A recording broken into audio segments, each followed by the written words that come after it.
po sa linggong ito, sisimulan po natin yung prayer and fasting.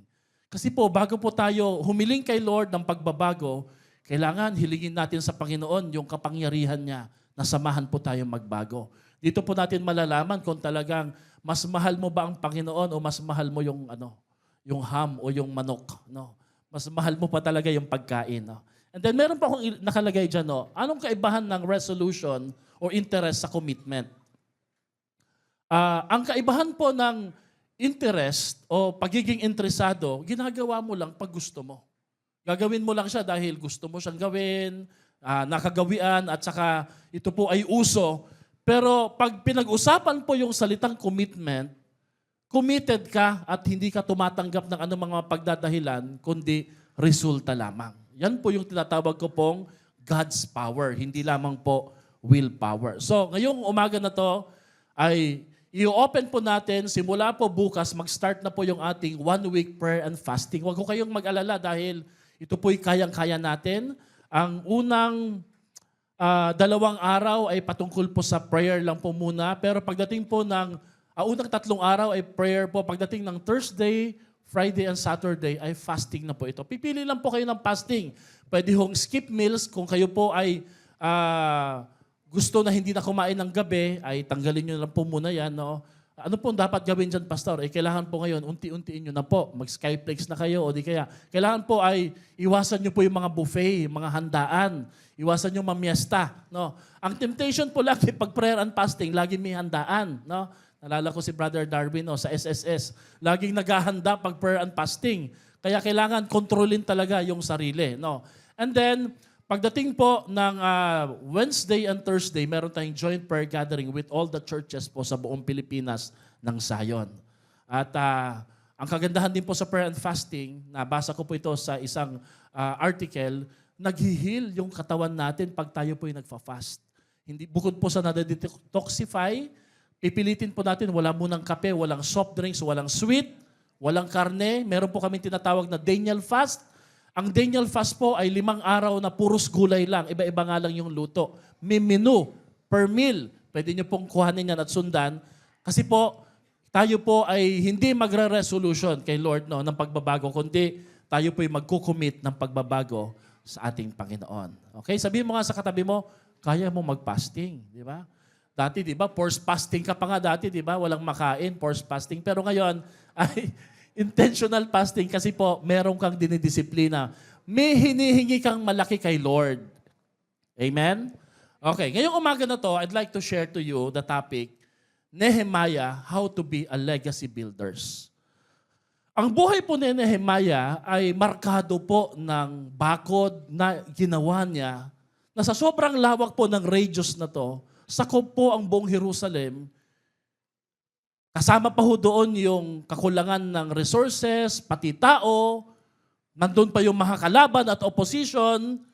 Pero alam niyo po ba, yung proyektong ito, ayon sa Bible, at totoo po talaga nangyari, nagawa lamang po ito ni Nehemiah sa loob ng 52 days. Wow!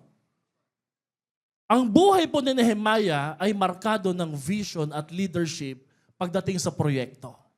Pero titingnan po natin dito, paano po niya sinimulan ito at bakit po siya nagtagumpay. Ngayon, alam niyo po ngayon ang mga proyekto po, minsan po yung government project, 52 years na hindi pa nagagawa.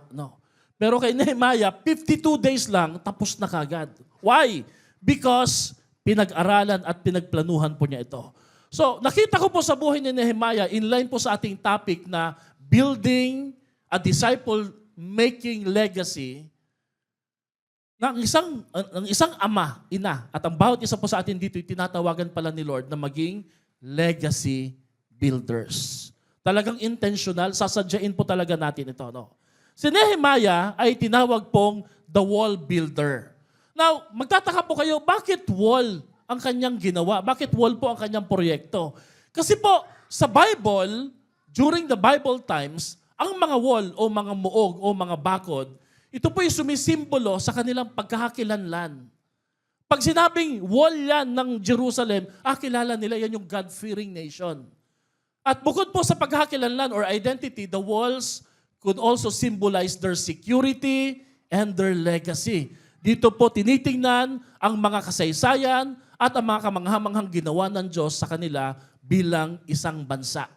At kapag ang isang bayan o isang bansa ay meron pong wall, may muog, kagaya ng Great Wall of China, sila po'y protektado. Walang kaaway na makakapasok. No?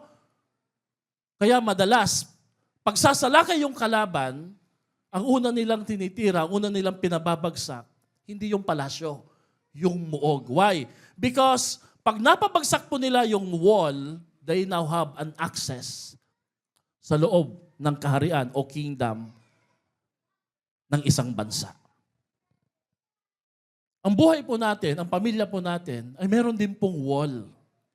May mga bakod na nilagay ang Diyos sa buhay po natin. At ang ibang wall po dito, tayo mismo ang naglagay. Wall of protection, wall of affection. No? May mga pagmamahal na invisible po na wall na nag-iingat at nagbibigay security sa ating mga buhay at sa ating mga pamilya. Kaya lamang po, dahil po sa pangyayari, dahil po sa kaaway, ito po ay nasisira, ito po ay nabubuwag. Kaya po, meron pong isang book na sa kanyang pagsasalarawan, ang Wall of Jerusalem daw po sa panahon ni Nehemiah ay nangangailangan ng repair, ng rebuilding, at ng reinforcing. Alam niyo po, ang pinakapangit po na pwedeng mangyari sa ating buhay ay yung nagtutuloy pa rin po tayo sa buhay pero hindi natin alam, wala na palang proteksyon yung buhay natin. Bagsak na pala yung wall. Pag ang nangyari po ang ganon, ang kaaway po yung maglalabas-masok po sa buhay po natin. Nandoon yung kompromiso, nandoon yung kasalanan, nandoon po ang kasiraan, at mapipigilan po ang kapayapaan. Meron ng wall actually. Bago pa si Nehemiah, meron ng wall na naitayo. Kaya lang po, sinira ho ito ng isang bansa. Pinabagsak at pinahiya ang bansang Israel. Kaya nung narinig po ito ni Nehemiah, naisip po niya, kailangan itong i-rebuild. Everybody say rebuild. In fact, for Nehemiah, ang rebuilding at repair po ng wall ng Jerusalem is immediate and top priority. Dahil kapag ang bakod po ay sira, wasak, walang magsisilbing proteksyon sa kanilang buhay. No? Sa ibang konsepto, sa ibang salita, ang wall ay ruptured. Everybody say ruptured. Ruptured, no? Yung salitang ruptured ay nangangahulugang nasira, nawasak, at gumuho. Dahil ang wall po na ito ay hindi lamang po sumisimbolo sa kanilang proteksyon, sumisimbolo din po sa kanilang pananampalataya. Kaya can you imagine po, no, nakatira ka sa loob ng bayang Jerusalem, no, bayang Israel, wasak yung muog nyo, naroroon po yung pag-aalinlangan na anytime pwede silang pasukin, pwede silang salakayin, wala po yung katiyakan ng pag-iingat sa kanilang buhay at sa kanilang pamilya. So repair is necessary. And as a family, as a church, as a community, our walls too need to be repaired because it has been ruptured. Repair must be acknowledged and prioritized immediately in our family.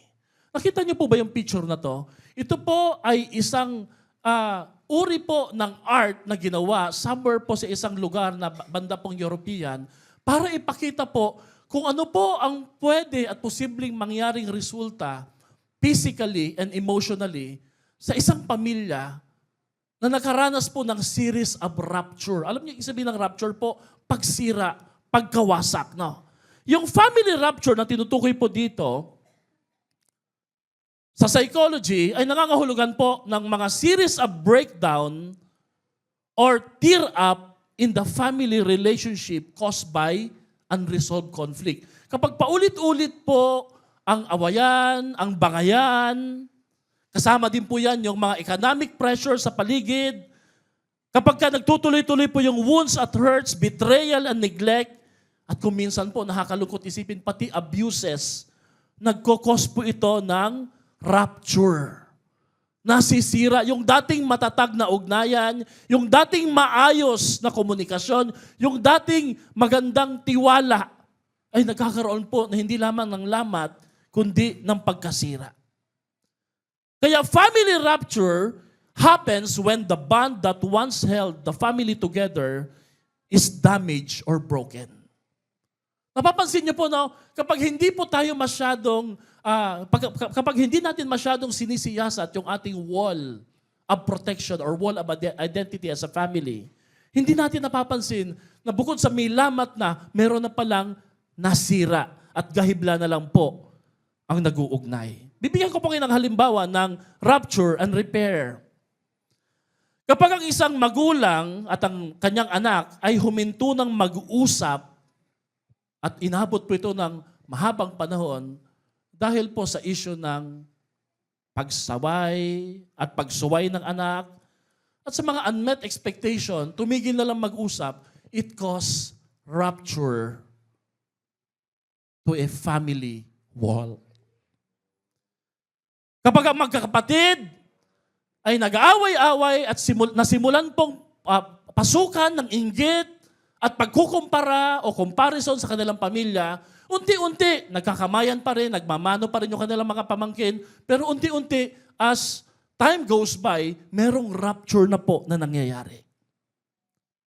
Kapag ang mag-asawa, hindi na nag-uusap, magkatabi pa rin, pero ang kanilang pananaw, kailangan namin gawin ito. Ano na lang yung sasabihin ng iba? Nagsasama na lang kami para lang sa kapakanan ng aming mga anak. Unti-unti po, merong rupture. Parang ilang hibla na lang po ang namamagitan at nagdudugtong para sa kanila.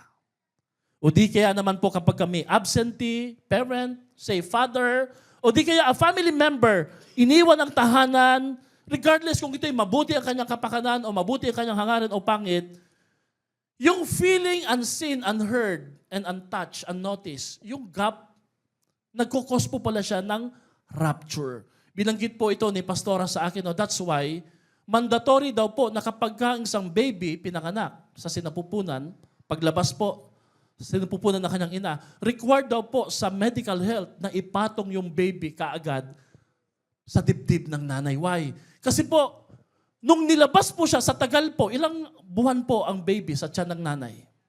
Pasensya na kayo, di namin alam to ha. Di kami nagbubuntis 9 months.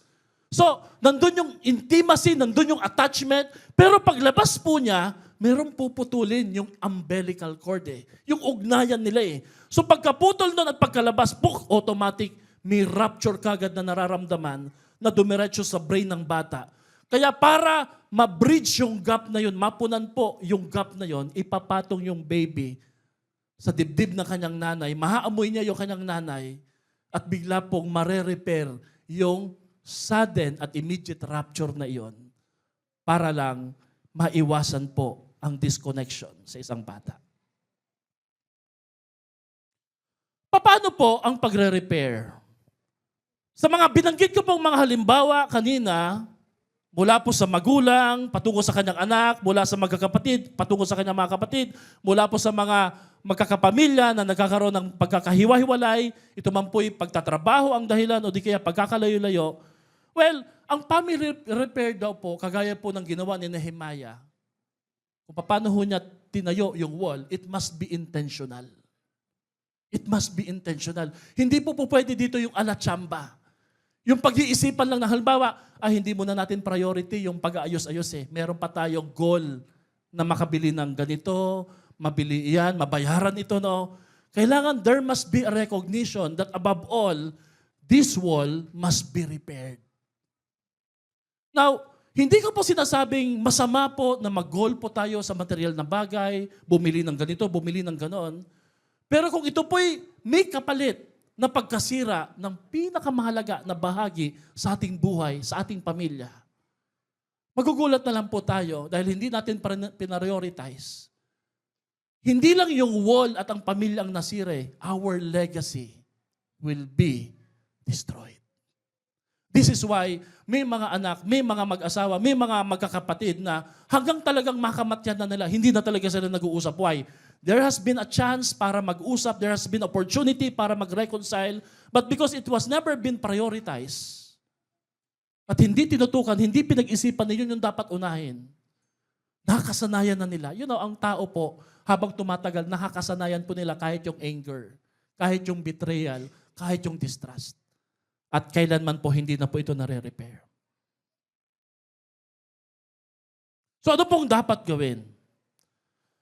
Family repair is choosing healing over avoidance and reconnection over resentment. Di ba? Usually, no, ang ginagawa natin, iwasan na lang.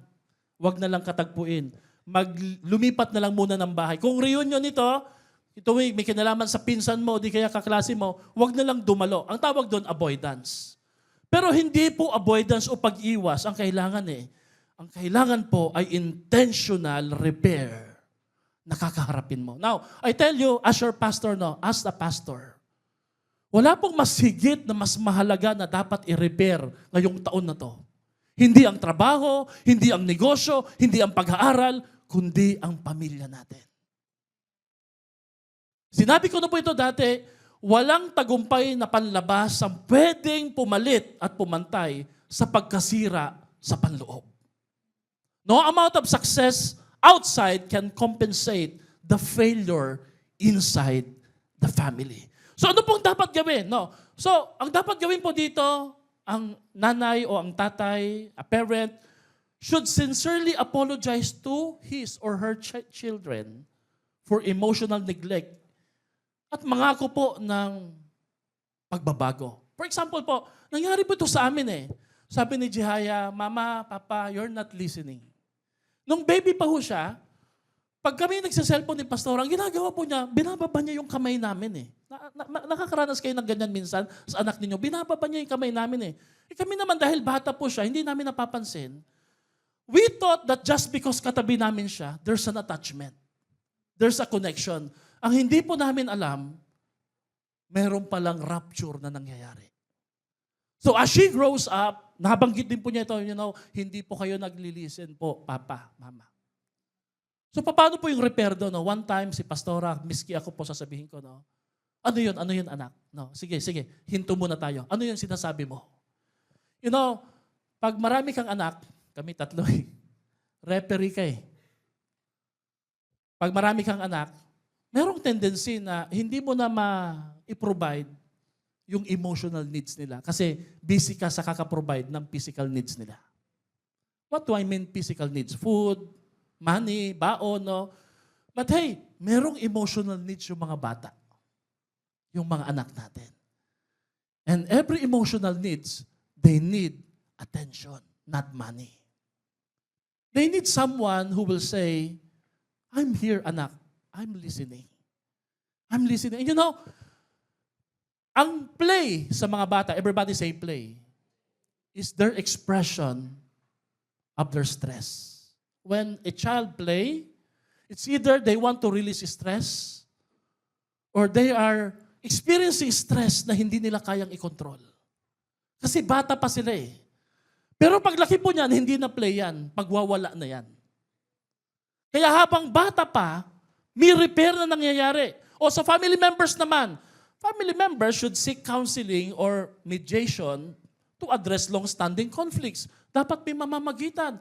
Sa magkakapatid, dapat, o sa mga magkakaibigan, dapat meron tayong tinuturing, inirerespetong isang tao na pakikinggan natin at hindi tayo papanigan kung sino may tama o mali. Bakit? Kasi magkakaroon ng rapture eh.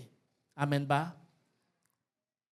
Ang magkakapatid dapat nagdadamayan, tapat, magsabihan na kanilang nararamdaman, and they listen to understand, not listen to respond. Napansin niyo po sa mag-asawa at magkakapatid, pag tayo po nakikinig, di tayo nakikinig by heart eh. Nakikinig tayo by reason. Pag nagsasalita siya, anong nangyari sa'yo? Sige, pakikinggan ko, Pinakikinggan natin siya, pero sa isip natin, bumubuo na tayo ng sagot. That's listening by reason. Pero ang kailangan ng tao, actually, they don't need an explanation. They just need someone to listen. We should listen by heart. Kung may katabi kang asawa ngayon, sabihin mo, wag mo lang pakinggan yung ingay ko. Pakinggan mo rin yung puso ko. Parang natakot na ata po, Yung po bang, ang naririnig kasi natin, ingay ni nanay, ingay ng asawa ko eh. Pero hindi natin naririnig saan nanggagaling yung boses na yon. Sa puso. There's a rapture. There's a rapture. So ito po magandang tanong.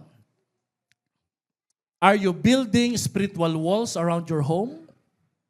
Meron po ba tayong mga walls na binibuild sa ating pong tahanan na gagamot sa mga rapture? Sometimes yung rapture hindi ikaw gumawa, yung economy. Sa hirap ng buhay. Sometimes yung rapture na to hindi galing sa loob, galing sa labas. Wala kang magagawa doon. Pero at least merong protection, may walls, no? Pag pinag-uusapan po namin yung history at kasaysayan namin bilang mga manggagawa at pastor dito sa Baliwag, no? Pag dumadaan kami dyan sa SM nung bata pa si JL, lagi po namin sasabihin kay JL, sige, kaway ka na sa SM, babay SM, next time na lang pag may money. Pero ngayon po, pag si Jethro Jehaya kasabay namin, kahit walang pera, minsan nagkakaroon ng pera eh. Bakit? Parang required eh. Kaya one time po, dito to, di ba? Minsan ang panganay, siya talaga nagsasuffer eh. Sabi ni JL sa amin, hindi nyo alam kung anong pinagdaanan ko. Hindi nyo alam kung ano yung naranasan ko. Sabi niya, kaya yung mga nararanasan nyo. Kaya yun yung time na sinabi nila, si Papa, paborito si Jehaya. Bakit? Konting iyak lang, damay ka agad na eh. Ako, yung time na ngayon na meron, pag nalulungkot, no? Pwede ka mamasyal lang eh. SM, kung saan mang mall yan, unit na pasyalan, kain, di ba, no? May walls of economy. Pero noon po, noong time ni JL, pag wala, may walls of love. Yung yakap namin ni Pastora, hahawakan namin sa kamay, kung dito na kaming mamasyal sa isang parke. May parke ba dito sa Baliwag? O doon nga pala, no, yung maliit na parke tapat ng Ponce. Saka sa Glorieta, okay na yun eh.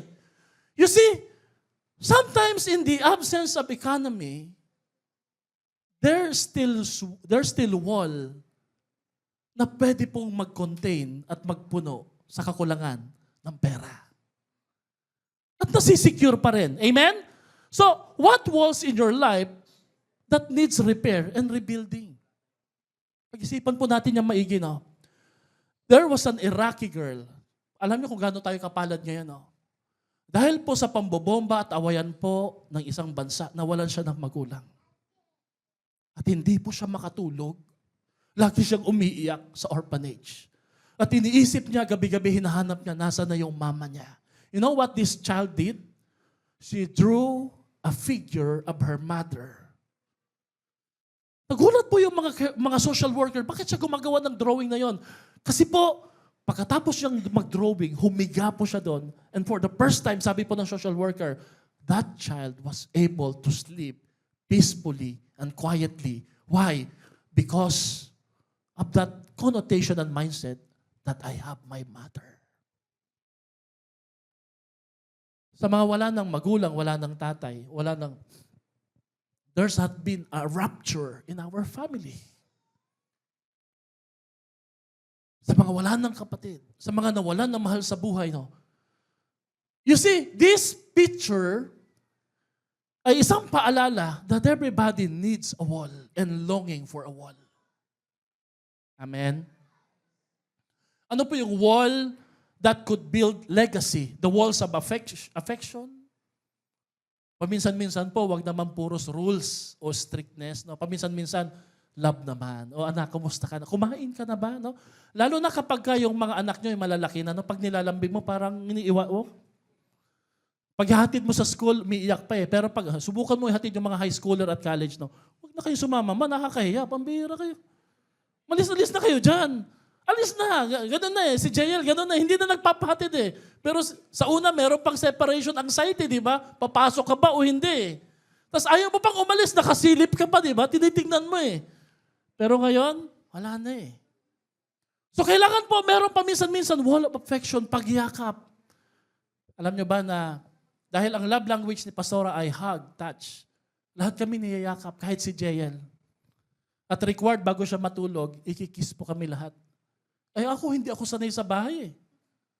Hindi ako sanay eh. Pag ako nawawala at hindi pa umuwi, tsinelas po maghahanap sa akin. Yun yung love language. Pero sa amin po, pag hindi ka pa dumarating, nag-aalala. Kaya minsan pagkikiss si JL, parang dampi lang, hindi nga dumadampi. Wow. Si Jethro ko doon din, ikikiss niya si JL. Ayaw ni JL, wag na, no.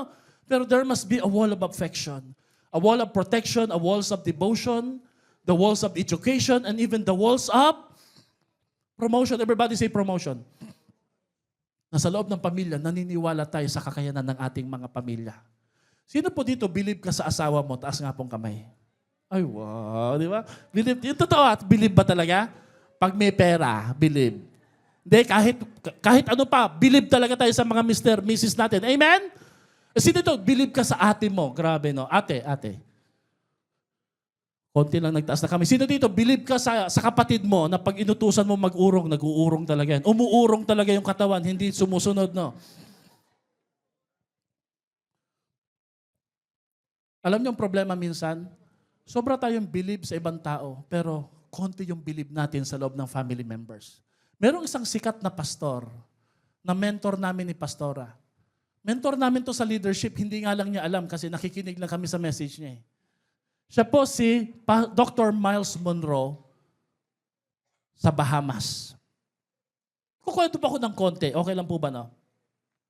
Ang kwento po ni Dr. Miles Monroe, yung kanyang anak na si Miles Chiro Monroe Jr. ay graduate po ng master's degree in business administration.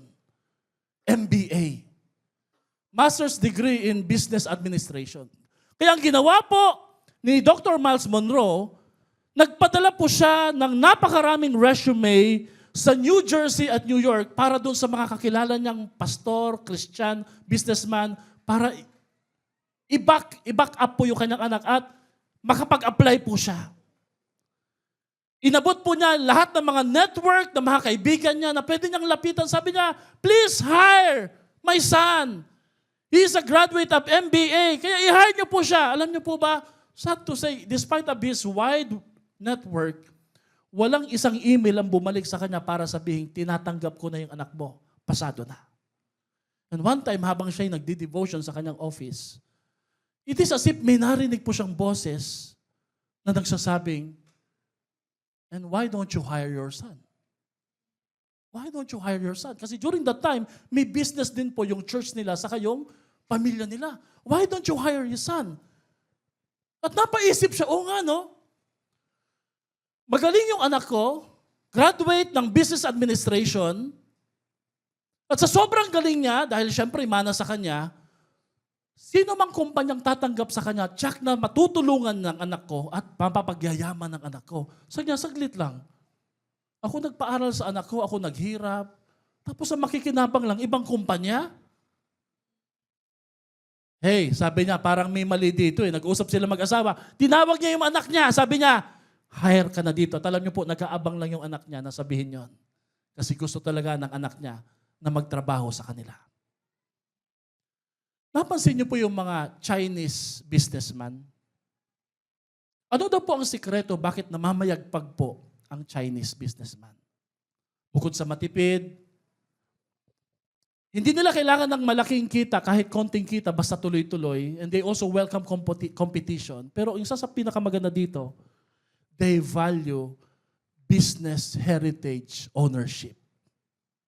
Ang nangangalaga, ang pinagkakatiwalaan nila ay mismong kapamilya nila.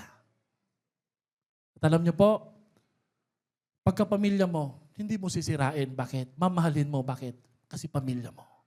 At dahil naniwala ang mga magulang sa pamilya nila, tinutulungan ng mga anak ang pamilya nila para mamayagpag sa kanilang business. The most important work you and I will ever do will always be within the walls of our own homes. Laging sa loob ng ating tahanan. Sabihin mo nga sa katabi mo, I believe in you. Naniniwala na ako. Tapos sabihin mo sa kanya, you're hard. Hard ka na. Okay, kung may business po kayo, may work po kayo, huwag nyo nang pag-isipan. Ang iuna nyong pag-pray ngayong prayer and fasting, nawa po itong kamag-anak ko, kakilala ko, o anak ko, ay talagang makita po niya yung importansya ng family heritage ownership sa mga pagpapala. So, balik tayo kay Nehemiah. How do we become a legacy builder? Number one, legacy building starts with intense prayer and fasting. Kung gusto mo mag-build ng lasting legacy, ng pangmatagalan na legasiya, kailangan magkaroon ka ng marubdob na pagnanais na manalangin at mag-ayuno.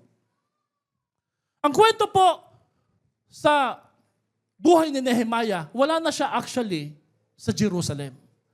Kasi po nung nagkaroon po ng pagsakop ng Babylonia, nagkaroon po ng exile, silang lahat po ay napuntang Babylon. Kaya itong si Nehemiah, laking Babylon na po siya. Ang Babylon po ay modern day Iraq ngayon. Ito yung modern day Iraq. Tama si Sis, no?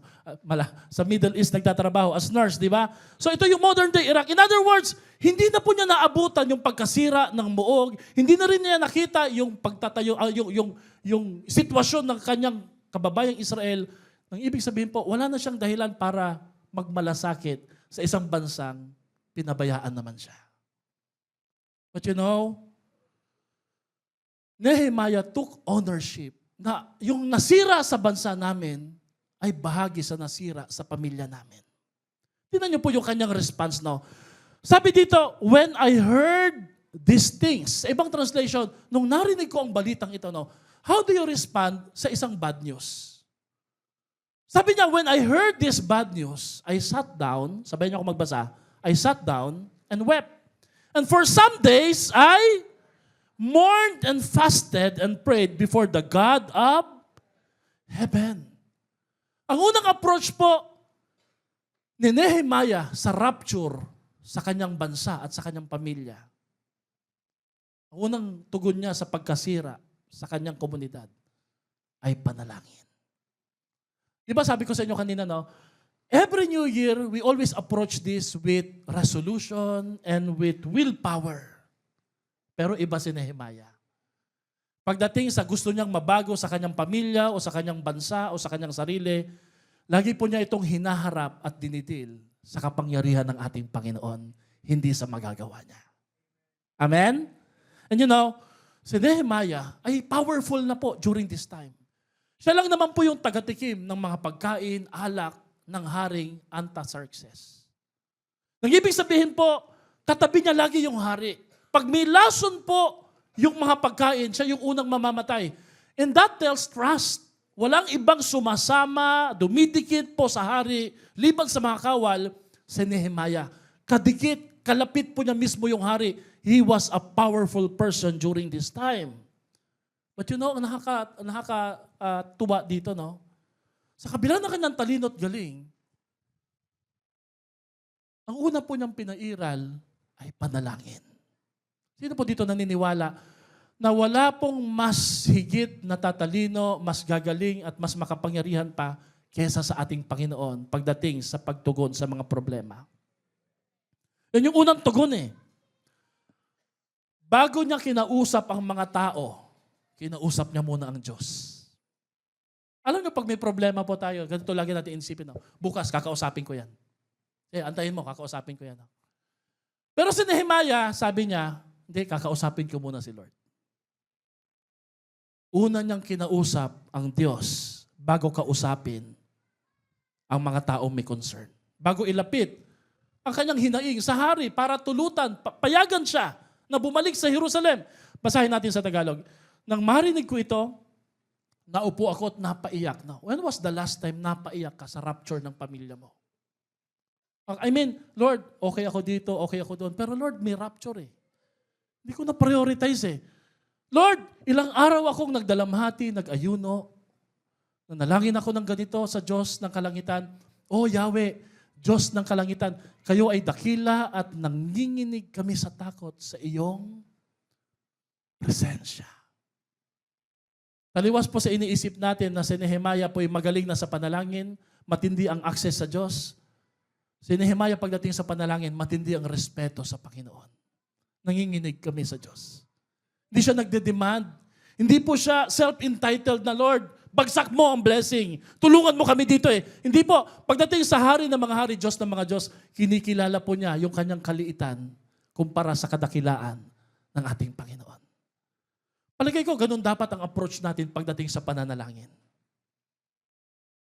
Yes, anak tayo ng Diyos, pero huwag natin kakaligtaan, hari pa rin siya at Panginoon pa rin natin siya ng ating buhay. Prayer is the birthplace of Nehemiah's legacy. And before Nehemiah built walls with his hands,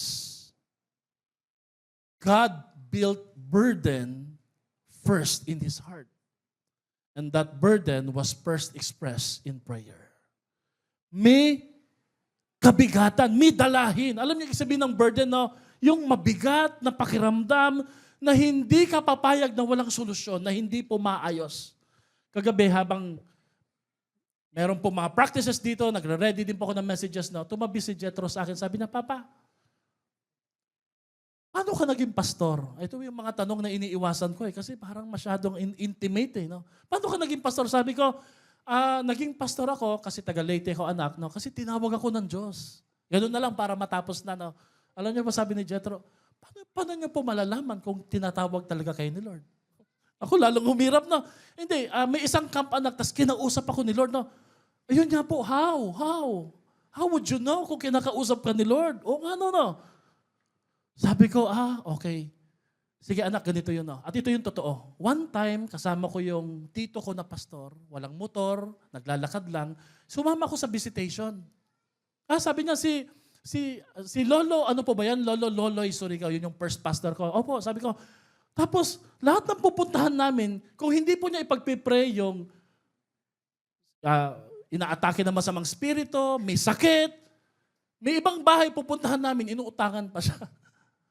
Pero sa kabila po ng ganong sitwasyon na nakita ko, nasaksihan ko sa kanyang pagmiministeryo, na-develop po yung burden sa akin. Sabi niya, ano po ba yung burden? Burden, anak, is a gut feeling, isang pakiramdam na parang naaawa ka pero gusto mong tumulong. And that's what we call burden. From that time on, na-realize ko, I want to help with these people. And the only way for me to help these people with their problems is for me to become a pastor. Kaya imbis na magsiman, mas pinili ko pong magpastor. Nang ibig sabihin, mga kapatid, bawat panawagan nagsisimula sa kabigatan, sa pakiramdam. Every calling, nagsisimula po sa burden. And when God placed a burden upon you, He placed His arms underneath you. Hindi kanya pababayaan, hindi kanya iiwanan. At lagi po niyang ibinibigay ang mabigat na pakiramdam doon sa mga taong pinagkakatiwalaan niya na kaya nalang dalhin ang pakiramdam na yon. Kaya kung sa tingin ng iba, martir ka kasi tulong ka ng tulong, hindi, ang tingin po sa iyo ng Panginoon, ikaw yung karapat-dapat na tao na magpasan ng kabigatan na yan. Kaya ka gagamitin para maibsan yung pakiramdam na yon. Si Nehemiah, kaya ganun ang kanyang panalangin, ganun po ang kanyang paglapit, ganun po ka-intense at karubdob ang kanyang paglapit sa Diyos sapagkat na-develop po sa kanya yung kabigatan, yung burden. Sabi niya, wala ni isa man lang nagmalasakit para itayo ito, para buuhin ang muog ng Jerusalem. Nagkaroon po siya ng burden. 1 Timothy chapter 2 verse 1 to 2 says, una sa lahat. Everybody say, una sa lahat. Ang panalangin po ay una sa lahat. Sad to say, hindi una sa lahat ang prayer natin eh. Ang panalangin natin lagi, huli sa lahat. Narinig niyo na po ba yung salitang, wala na talaga tayong magagawa. Nagawa na natin lahat ng solusyon, kundi manalangin na lang. Alam niyo po bang mali yun? Anong wala ka nang magagawa? Ang una mong dapat gawin ay manalangin bago gumawa ng kung ano-ano mga bagay. Amen?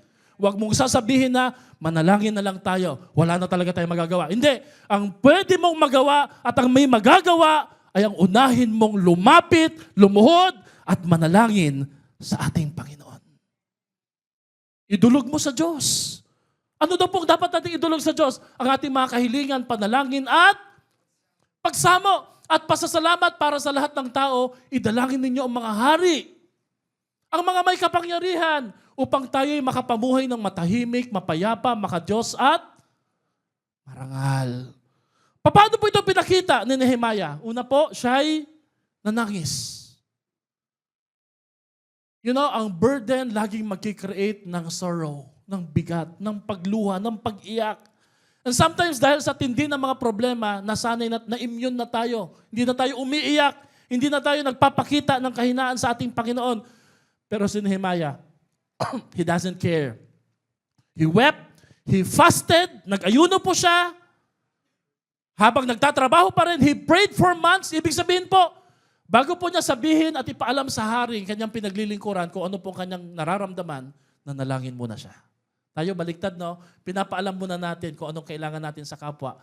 Tapos, depende kung anong sagot niya, saka tayo magpipray. Lord, sana po hipuin niyo pong puso nito. Sana po yung sinabi ko po sa kanya, Lord, ay hindi niya masyadong masamain. Si Nehemiah po baliktad eh. Bago niya kausapin ang tao, ang hari, kinausap niya muna ang Diyos. Sino po dito naniniwala may malaking kaibahan ang pwedeng mangyari pag una mong kinausap ang Panginoon? Humingi siya ng kapatawaran sa kanyang kasalanan. Now, isipin niyo po, dahil anak na po ito, third generation na po siya, wala na siyang kinalaman doon sa nangyaring kasalanan ng kanyang mga ninuno. Pero alam niyo po, inangkin, inako po niya. Ang tawag ho dito, ownership, repentance. Yes, wala siya doon, pero partly kasama siya sa lahi ng kanyang mga ninuno na nagkasala. Kaya pinahintulutan ng Diyos na mawasak ang muog ng Jerusalem. Ito po ay pag-ako na ako man po'y kasama Panginoon. Hindi niya inisip na siya'y malinis.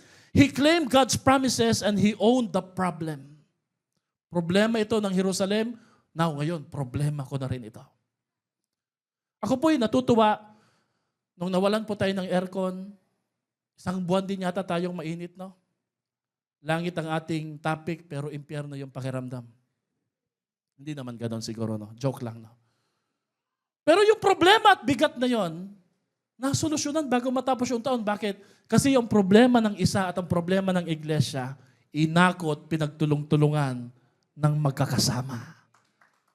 Kaya naayos. Sabi mo nga sa katabi mo, God bless you. Sino po dito naniniwala? May mga solusyon na maayos kung magkakaisa lang tayo. Amen? Unang sa panalangin muna eh.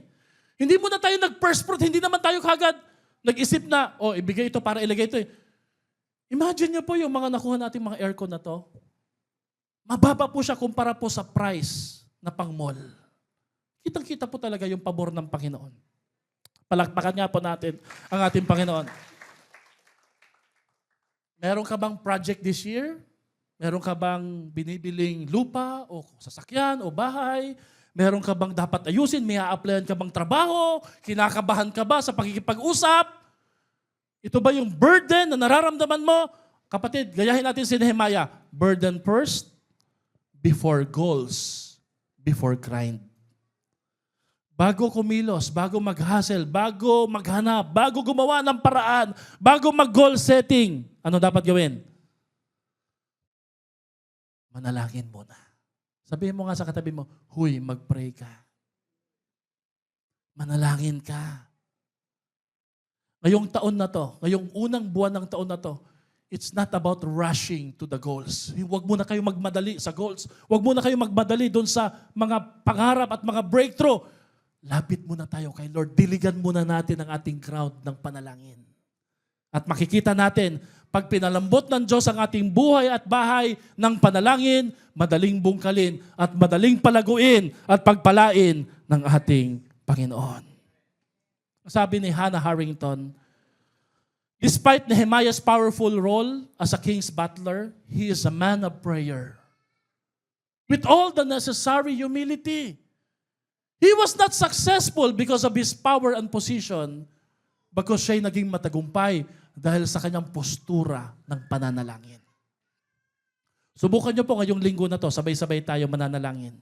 Idulog, ilapit natin sa Diyos ang ating mga kahilingan. You know, may mga goals sa family na sa tingin natin parang ang dali-dali pero parang ang hirap ma-accomplish. Even finances, even relational, even academics, no? Parang ang daming gusot kagad, no? Did you know why?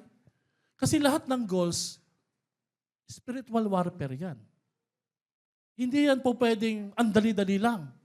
Kasi lahat yan, giyera sa harapan po ng kaaway. Kaya po ang pamilya natin madalas atakihin kasi sila po yung first ministry natin eh. Diba? Amen? So the Christian life is not a playground but a battlefield. That's why kung ito po ay battlefield, daanin mo sa prayer. Huwag kang maglaro-laro. Even promotion, hindi yan agad-agad inaabot na wala pong pakikigdigma na nangyayari.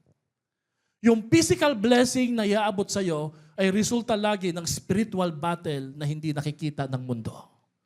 Niluhod yan ng isang lola, ng isang lolo, ng isang magulang. Yung change na nangyari sa iyo, yung promotion sa iyo, inalapit sa ating Panginoon. At alam niyo po, kung tayo po'y makikipagdigma sa ating Panginoon sa pamamagitan ng panalangin, magtatagumpay po tayo. Amen? Nehemiah chapter 1 verse 11 says, "Give success to your servant today and grant him mercy in the sight of this man." Everybody say, "Give success to me, O God." Ready, go. Give. At ang sabi sa Nehemiah chapter 2 verse 20, "The God of the heavens is the one who will grant us success." Ang Diyos lang ang pwedeng magbigay sa atin ng matinding tagumpay sa ating mga buhay. Amen? Hallelujah! Palakpakan natin ang Panginoon. Now, syempre, sabihin nyo, Pastor, nangyari po ba yan sa inyo? Yes. Nung ako po'y binatang pastor, nililigawan ko po to si Pastor eh. Ako po yan eh. Ako po yan si Dieter po yan. Ako po yan si Dieter eh. Yan si Pastora. Nakita niyo po kung anong pwedeng gawin ng 3 anak sa mukha ninyo. No? Ito yung produkto. Don't ever have kids. Nililigawan po siya. Pakipot pa. Ayoko. Alam niyo, ginawa ko po. Nataon po. Sabi ko, alam mo, kasi hagonoy, tas Pangasinan, grabe po. Alam mo po kung gaano kamahal yung pamasahe. Gastos, no? Sabi ko, sandali, tapatin mo na nga ako eh. May pag-asa ba talaga ako? Kasi ang hirap naman, ganito, tagal, may nanliligaw pang isa.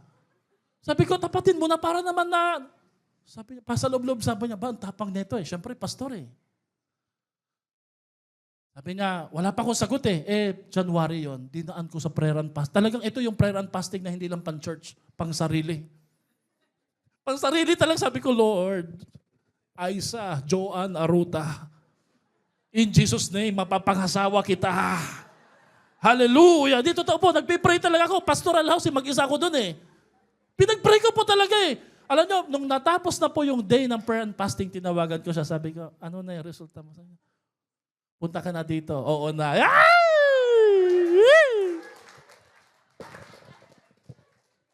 Kayo talaga, tatandaan nyo na, kinikilig pa kayo. May nililigawan ka ba? Feeling mo wala kang pag-asa? Idaan mo sa panalangin yan. Sabi mo nga sa katabi mo, panalangin lang kailangan dyan, di ba? Iniisip kasi natin minsan, pero kung titingnan nyo po, nung kabataan ko, pogi din naman ako, di ba? Kahit pa paano, no? Bukod sa pagiging makadiyos, di ba? No? Ito yung sinasabi ko sa iyo, masakit man sa mata, masarap sa puso. Pastor, masakit talaga sa mata. Ipikit mo na lang yung mata mo, iha. At damhin mo sa puso. Naisip natin, tatrabahuin ko to. Narinig nyo na yung salitang tatrabahuin ko to? Tatrabahuin ko to yung goals ko na to. Buong taon na to. Itong diet na to, tatrabaho. Ayan, tingnan mo kung anong kakatrabaho mo, di ba? Trinabaho mo yung buko salad. Ayan. Mango Graham. Sino dito? Init pa rin kayo ng init hanggang ngayon, no? Sige, trabaho. Hindi mo makukuha sa willpower talaga eh. Sa God's power. Sabi ni Oswald Chambers, prayer does not prepare us for greater work. It is the greater work. Hindi tayo hinahanda sa dakilang trabaho. Ang panalangin talaga, ang matindi at dakilang trabaho. Palakpakan natin ang Panginoon. Pangalawa, legacy building starts with intentional planning and working. Siyempre, hindi naman po pwedeng prayer lang. May planning pa rin, di ba? Kasi the best plan always begins and ends with prayer. Subukan niyo po, no? Nehemiah prayed first, but he also planned carefully. That's why when opportunity came, he was ready. Did you know na naka-ready na po paano ho siya magpapaalam? Para ho ito maglilib ka na bawal maglib sa work nyo. Kinakabahan ka, papayagan kaya ako neto. Alam niyo, ginawa ng hari sa kanya, binigyan siya ng permission, a letter with his scepter, a protection, may mga ano pa siya, backup na mga sundalo, and a provision, mga timber, mga rubbles. Binigay po sa kanya lahat. Bakit? Kasi po, nung tinanong po siya ng hari, sabi niya, Nehemiah, ba't ang lungkot mo? Malungkot siya kasi yung katawan niya talagang malungkot na. Bakit? Ang tagal na niya nagpa-fasting eh. Ngayon, binanggit na, now, this is the right time. Everybody say the right time. When you pray and fast, God will always give you the right timing. Hindi yung timing mo. Kasi kung sinabi niya ito na mas maaga, hindi po mariintindihan ng hari. Pero sinabi niya sa tamang panahon, kumilos na po ang Diyos sa puso ng hari. At ang sabi ng hari, magmadali ka, ito yung liham, ito yung mga gamit, ito yung mga kawal, walang makagagalaw sa iyo papuntang Jerusalem. At ikaw ay babantayan, at ikaw ay back up ng pagpapala ko. Sino po dito naniniwala na pagdating sa panalangin at pagpaplano, dapat po ay tayo po muna ay nagpapaalam, hindi natin pinapaalam yung tapos na plano. Parang ganito, no? Punta ko kay mama, kay mami, no? Magpapaalam ako na bibilhin ko to. Nabili mo na. So anong ginagawa mo? Nagpapaalam ka o pinapaalam mo? Minsan ganun tayo eh. Kunwari nagpapaalam tayo. Kasi pag nagpaalam, nirerespeto mo yung authority ng sasang-ayon.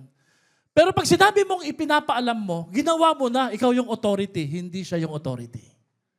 Pagdating sa panalangin at pagpaplano, mauna muna dapat ang panalangin, bago magplano.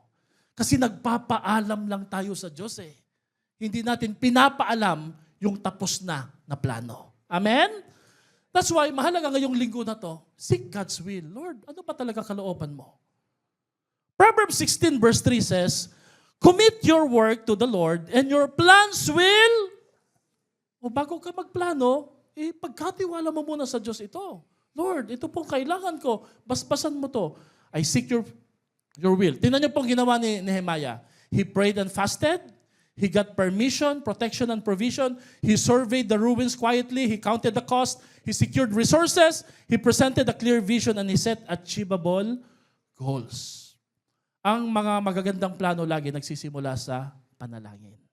Okay. Simpleng advice ko lang po sa inyo. Kung meron ka matinding desisyonan this year, huwag ka muna magdesisyon. Tapusin mo muna yung prayer and fasting na to. And I believe, I surely agree, no, kakausapin ka ng Diyos at sasabihin niya yung kalooban at nararapat para sa iyo. Amen? Meron po mga evils in planning. Yung mga nasa work, mga supervisor, nagwo-work po dito, no. Ito yung mga plano ng plano, walang nangyayari. Meron bang ganon? Yung plano kayo ng plano, walang nangyayari, no? Kasi meron tinatawag kami dito sa church na evils in planning. Praying without planning. Planning without goal setting. Goal setting without agreeing. Hindi naman pala nagkasundo. And then agreeing without executing. Hindi ginagawa. And then executing without evaluating. Pag sinabing evils in planning, sige nagmi-meet, siging kape, nervyos lang nakuha, walang resulta. If you fail to plan, you are planning to fail. Pag nabigo kang magplano, nagpaplano kang mabigo. Pangatlo, legacy building starts with inviting the right people to work. Bukod po sa pananalangin, bukod po sa pagpaplano, mahalaga din po yung kasama mo sa proyekto. Amen? Mahalaga po ang makakasama. Did you know na mahalaga po yung tinatawag ko po na divine partnership? Everybody say divine partnership. Alam niyo po ako, marami po akong niligawan din. Kahit papano naman po meron din po akong mga naligawan. No? Mga binasted ko lang sila lahat. Sabi ko, yabang, no? Hindi, nakita ko po talaga na si Pastora Ice ang para sa akin. Why? Kasi po, hindi lang po kami mag-aasawa para mag-asawa eh. Kami po yung mag-aasawa kasi may purpose si Lord na pinapagawa sa aming buhay. Kapag naghanap ka ng mapapangasawa o boyfriend at girlfriend, ang hangad mo lang ay relationship, walang purpose. Masisira. That's why may mga wrong people na binibigay na nakukuha natin sa buhay natin, hindi talaga para sa atin eh. Kasi po ang intention ni Lord sa marriage is for that marriage or couple to fulfill their divine legacy and divine purpose, no? Okay, sabihin mo nga sa asawa mo ngayon, sabi niya, may purpose tayo. May purpose tayo, di ba? O sige, sabihin niyo kung mali ako. Kung walang purpose kayo mag-asawa, wala ka dapat ngayon. Kasi hindi ka papayagan eh. Di ba? Imagine mo, napangasawa mo, serial killer. Mangkukulam, di ba? Imagine mo, di ba? Napangasawa mo, pogi nga, pero grabe. Magagalitin naman. O di ba?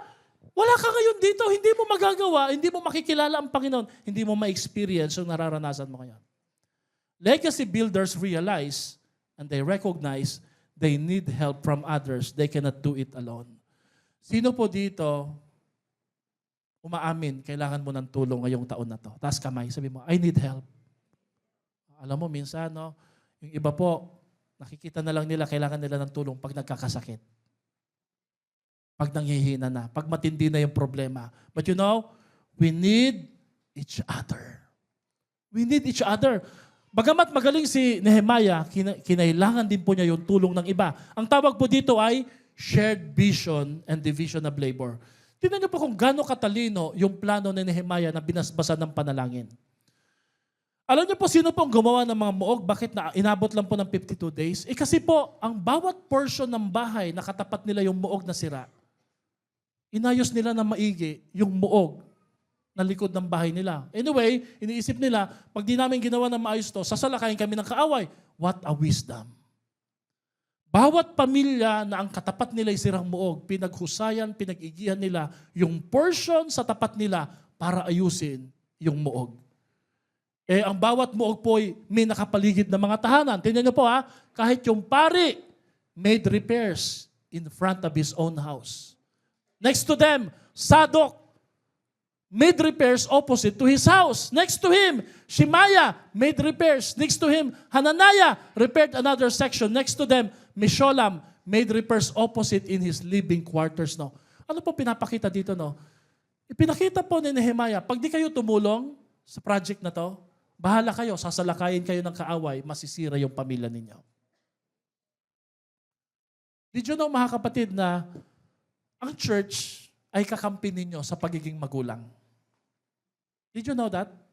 Did you know na ang simbahan ay kakampi ninyo sa pag-aasawa? Kakampi ninyo sa pamilya. Pag hindi kayo tumulong, magkakaproblema po ang pamilya po natin. Pero pag tumulong po tayo, maaayos ang mga walls ng buhay at tahanan po natin. Yan po ang mensahe na ipinapakita dito sa buhay ni Nehemiah. Kaya ano po sabi dito? Therefore, set I in the lower places behind the wall, and on the higher places, I even set the people after their families with their swords, spears, and their, next slide bro, their bows, no? Ibig sabihin po doon, habang nagtatrabaho po sila, hindi yan, habang nagtatrabaho po sila, may hawak po sila na sibat. Kasi anytime po, meron pong kalaban na pwedeng sumalakay. May opposition kasi. Pero dahil portion ng bahay mo yon, portion ng muog na sira, ayaw mong hindi matuloy na matapos, talagang binantayan nila. Ang tawag po dito ay shared vision. Yan po yung sinasabi sa Nehemiah. Wala ba yan dyan? Nehemiah chapter 4 verse 13. Chapter 4 verse 13. Tingnan naman po natin yung Nehemiah chapter 4 verse 6. So, we rebuilt the wall. Sabay-sabay tayo magbasa. Go. And was joined together up to have the people were enthusiastic in their, alam niyo po ba nung nabakuran po yung church natin, yung pakiramdam ko po na habang tumataas yung bakod, wow, ang sarap sa pakiramdam. Pero sa kanila, habang nabibuild yung wall, ang sabi dito, naging masaya sila. Naging masaya sila. Now, listen mga kapatid, no? Anything that leads to the repair, to the rebuilding, to the restoration, and the renewal of your family should ignite joy, hope, and holy excitement within us. Pag nakikita mo yung anak mo na nagsaserve kay Lord, it should make you excited. Pag nakikita mo yung asawa mo na nagpipray, lumalapit na sa Panginoon, anything na may kinalaman sa repair ng walls ng pamilya mo, it should excite you to participate. Amen? Palakpakan niya po natin ang ating Panginoon. Kaya sa taong ito, let us help in building a disciple-making legacy. Because coming together is a beginning, keeping together is progress, but working together is success. Sino ho dito, sa dulo po ng taon na to, makikita mo, nagtagumpay po ang mga proyekto mo dahil pinanalangin mo ito, pinagplanuhan mo, at pinili mo yung mga tamang tao sa iyong buhay. Palakpakan natin si Lord, no? Amen? Panghuli at pang-apat na punto. Legacy building should instill perseverance. Dapat po, hindi tayo sumusuko. dapat po hindi tayo agad nawawala ng pag-asa. Kasi po may kalaban. Meron pong maninira. Napansin niyo po, pag umaangat ka na, meron na pong mga challenges, may mga obstacle. Nehemiah chapter 4 verse 1 to 2. Basahin nga po ito ng mga kababaihan. Ready, go. Now, when heard that we were building the wall, he was angry and greatly enraged, and he jeered at the Jews. And he said in the presence of his brothers and of the army of Samaria, what are these feeble Jews doing? Will they restore it for themselves? Will they sacrifice? Ito masaklap, no? Matatapos kaya nila? May mga tao sa social media, inaabangan yung pagbagsak mo. Amen? Inaabangan nila yung pagkasira mo. Kaya habang binibless ka ng Panginoon, just as God has a team of builders, Satan has a team of a team to prostrate the building plans. Napansin niyo po kung kailan nagko-commit na kayo kay Lord, may magkakaroon ng aberya, magkakaroon ng problema. No? Sino po dito na-experience mo, nung time na sinabi mo as a family, tuloy-tuloy na tayo kay Lord, saka nagkaroon ng challenges. No? There will be prostration. Everybody say opposition. You will know na importante yung legacy mo when opposition arises. Pag may kukontra, ang ibig sabihin nun, threat ka, banta ka sa kanya. Banta ka sa kalaban, sa kaaway. You will know how important your legacy building when opposition will come out, will rise up laban sa'yo. Sa buhay po ni Nehemiah, opposition did not stop the work of rebuilding. It only revealed the importance. Kaya hindi siya nag-give up eh. Bakit? Ang tingin ni Nehemiah, sobra yatang matindi talaga ginagawa namin. Kaya ba't ako mag-give up? Amen? Sabihin mo nga sa katabi mo, don't give up. Don't give up, ha? Ano po yung mga opposition na naranasan nila? Mockery. Threats. Pinagbantaan. Accusation. Ginagawa mo lang yan para magpakitang gilas. Ano pa? Fatigue. Discouragement. Napapagod na rin sila ni Nehemiah. At higit sa lahat yung distraction. Alam niyo po yung larong Uno? May laro kaming Uno eh. Uno. Ang sabi po nito, Baya at Sambalat, baba kayo dyan. Punta tayo sa Valley of Uno. Hindi sila nagtagumpay sa threat, sa pananakot. Yung panghuli po na distraction na ginawa nila Sambalat at Tobaya, punta tayo sa Valley of Uno. Maglaro tayo doon. Mag-relax muna tayo. Alam niyo po ba kung ano po ang sagot ni Nehemiah sa napakaraming opposition na to? Basahin natin yung Nehemiah 6:1-3. Sabay-sabay tayo. But they were scheming to harm me. So I sent messengers to them with the same reply. I am carrying a great project and I cannot come down. Why should the work stop while I leave it and go down to you? Grabe, no? 4 na beses siyang pinabababa sa taas ng pader. Ang sagot ni Nehemiah, iisa lang at paulit-ulit, hindi ako pwedeng bumaba dahil ang ginagawa ko ay isang dakila. Mga magulang, meron bang time minsan gusto na mag-give up? Pero pag naiisip nyo kung gaano ka-noble, ka-honorable yung ginagawa nyo, parang ang hirap mag-give up. No? Pwede po ba nating palakpakan yung mga magulang natin? No? Mahirap sumuko at bumaba kapag ang pinagagawa sa'yo ay dakila. Pag alam mo, para ito sa anak mo, hindi lang bagay, hindi lang material makukuha nila eh. Yung pagkatao nilang mabubuo sa Panginoon. Parang ang hirap naman yatang bumaba. No? Kaya minsan, pangiti-ngiti lang po yung mga yan, pero minsan, nahihirapan na. Pero sabi nga sa kanta, huwag kayong mag-aalala. Ang Diyos ang gantimpala natin. Ang Diyos ang magbibigay sa atin ng gantimpala. Amen? So, the walls was finished on the 25th day of month of Elul in 52 days. Everybody say, 52 days. Ay, grabe, no? Posible. Do you have project this year? God can accelerate that project if you will pray, if you will plan, if you will hire the right person, and if you will persevere. Kaya pong matapos yan. Because small beginnings are the launching pad to great endings. So ano pang ginagawa po natin? Let us start now. Everybody say, start now. Stop making excuses. Naalala nyo to? Take time to evaluate, assess your asset, refuse to give up, trust God, and no opportunity will be wasted. So to build a lasting legacy, ito pong nakakatuwa, no? While they labored to rebuild the walls, ang hindi nila alam, binubuo ng Diyos ang kanilang pamilya na hindi nila nakikita. Binubuo ng Diyos ang kanilang pananampalataya. Ang kagandahan po pag sumasama ka sa legacy building, habang tinutulungan mo ang iglesia, tinutulungan mo ang gawain ng Panginoon, kasamang iyong pamilya, binubuo ka rin ng Panginoon sa panloob at binubuo din niya ang pamilya mo na hindi mo kayang buuin. Amen? Paano po nila ginawa ito? Brick by brick, wall by wall, heart by heart. That's how lasting legacy is made. Tayo po tumayo para sa isang panalangin. Palakpakan natin ang ating Panginoon. Amen. Meron po akong papakiusap ngayong linggo na to. Hindi ko pa alam kung kailan nyo po gagawin. No? Pwede po ba ngayong linggo na to?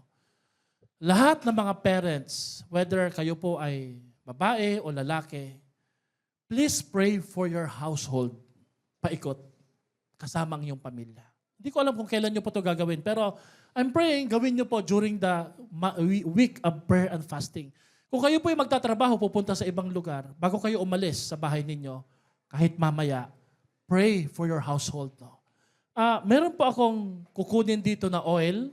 Akin na nga, Ate Aika. Andiyan ba si Ate Aika, no? Ang oil sa Bible ay simbolo po ng anointing ng Panginoon, ng Holy Spirit. No? Kakantahin muna natin yung kanta na to, Gantimpala Ko. Pero papakiusap ko po lahat ng mga tatay at mga magulang, misis, mga nanay, punta po dito sa harap. Ilalagay ko po yung oil sa kamay ninyo and then symbolically, itatransfer nyo po yun sa inyong bahay. No? Why? We want to start the year right. No? Sabi siguro ng iba, sana sinama ko yung mister ko dito. No? Pwede po nating isama yan sa susunod. No? Naniniwala po ako that upon hearing this message ngayong umaga na to, no, itatransfer ni Lord yung Nehemiah anointing sa ating mga tahanan. May mga proyektong matatapos at mabubuo. No? Let's close our eyes muna po. Hold hands together. Sabi nga po sa kanta kanina, nahihirapan man, nasusugatan man. Pero ang Diyos, naririyan. Hindi tayo iniiwan, hindi tayo pinapabayaan. Alam ng Diyos kung gaano kahirap yung pinagdadaanan mo. Alam ng Diyos kung gaano katindi yung pinapangarap mo. Huwag kang mag-alala, kapatid. Kagaya ni Nehemiah, kakampi mo ang Panginoon. You know, let that truth be a comfort to your heart right now. Hindi ka nag-iisa. Kaya lang minsan naisip natin nag-iisa tayo kasi nakakalimutan natin mag-pray. Subukan mo ngayon, mag-pray ka, sabihin mo, Lord, samahan mo ako, Panginoon. Para i-repair yung mga rapture sa pamilya ko, makikita mo, mararamdaman mo, hindi ka nag-iisa, kasama mo si Lord. At ipapakita ni Lord sa iyo yung blueprint ng katagumpayan sa mga proyektong sisimulan mo ngayong taon na to. I'm praying ngayong umaga na to that the Nehemiah spirit, the Nehemiah anointing will flow sa buhay ng bawat isa. Come on, let's sing this song and let's worship the Lord.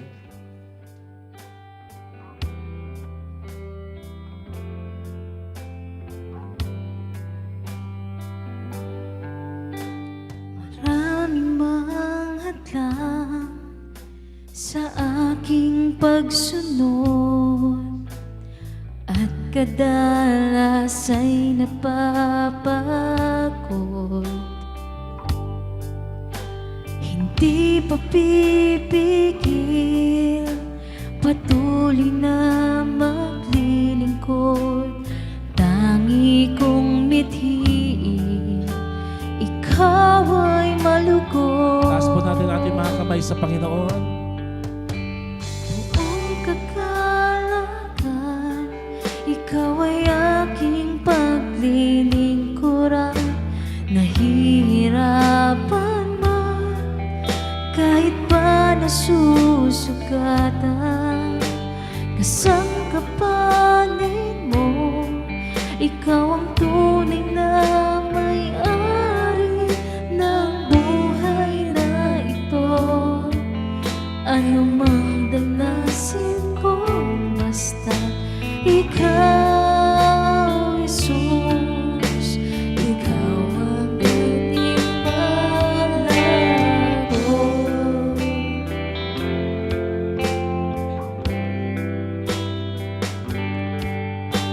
Lubusang ang kinig, ang buhay na laan, para lamang sa iyong kaluguran. Hindi man kita kayang higitan, laging susubukan ibigay sa'yo ang pinakamainam. Buong kagalakan, ikaw ay aking paglilingkuran. Nahihirapan man, kahit pa nasusugatan, kasangkapanin mo, ikaw ang tunay na may-ari ng buhay na ito. Ano mang danasin ko, basta't ikaw, Jesus, ikaw ang gantimpala. Buong kagalakan, ikaw ay aking paglilingkuran. Nahihirapan man, kahit pa nasusugatan, kasangkapanin mo, ikaw ang tunay na may-ari ng buhay na ito. Ano ang danasin ko, basta ikaw, Jesus, ikaw ang gantimpala. Buong kagalakan, ikaw ay aking paglilingkuran. Nahihirapan man, kahit pa nasusugatan,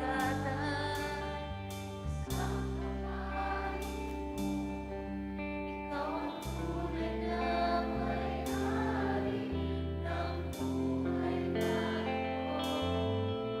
Ano mang danasin ko, ikaw,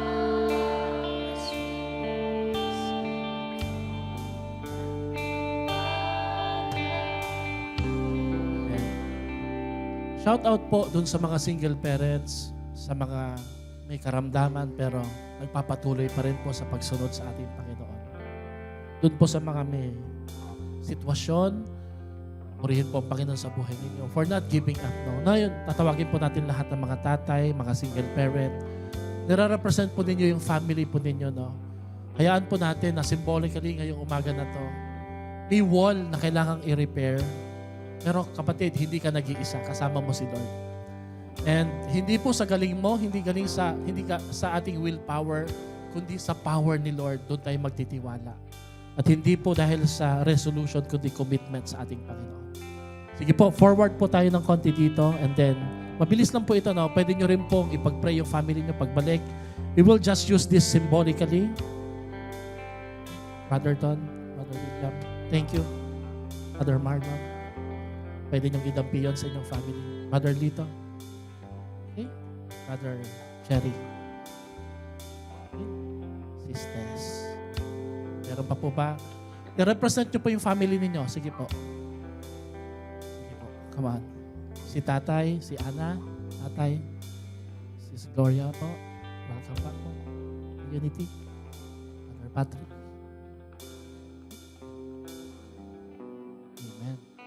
Meron pa po ba?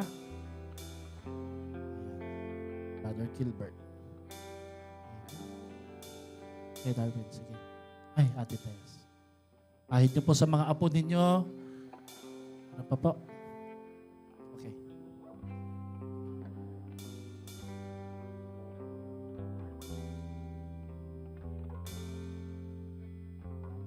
Rex. Chan Chan. Sir Eric. Yes.